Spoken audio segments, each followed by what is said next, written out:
కేంద్ర బడ్జెట్ వికసిత్ భారత్ చొరవ ద్వారా రాష్ట్ర ఆర్థిక సామర్థ్యాన్ని మెరుగుపరిచేందుకు ఉన్న అవకాశాలపై విజయవాడలో సదస్సు నిర్వహించారు.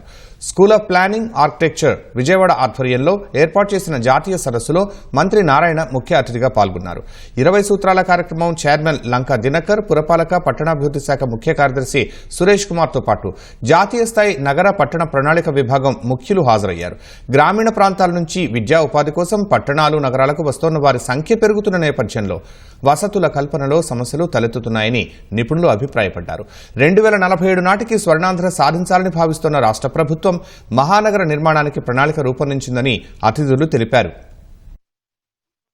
వికసిత్ భారత్ 2047కి భారత ప్రధాని అనుకున్న లక్ష్యాలు, అదేవిధంగా మన రాష్ట్ర ముఖ్యమంత్రి అనుకున్న లక్ష్యాలని సాధించడానికి కావాల్సిన అనేక డిస్కషన్స్, అంటే ఉన్న వనరులను వాడుకొని నీటి వనరులు కావచ్చు, ఖనిజ సంపద కావచ్చు, ఇతర సంపదలు కావచ్చు, ఇవన్నీ యూటిలైజ్ చేసుకుని ఏ విధంగా అనుకున్న టార్గెట్ని మనం రీచ్ కావాలో దాని మీద ఈరోజు ఈ కార్యక్రమాన్ని school of planning and architecture వారు అరేంజ్ చేశారు. పాపులేషన్ రేషియోలో కొన్ని ఫండ్స్ రాష్ట్రాలకు అలాట్ చేస్తారు, కొన్ని ఫండ్స్ వచ్చి మనం చేసే వర్క్ని బట్టి యాక్చువల్గా అలాట్ చేస్తారు.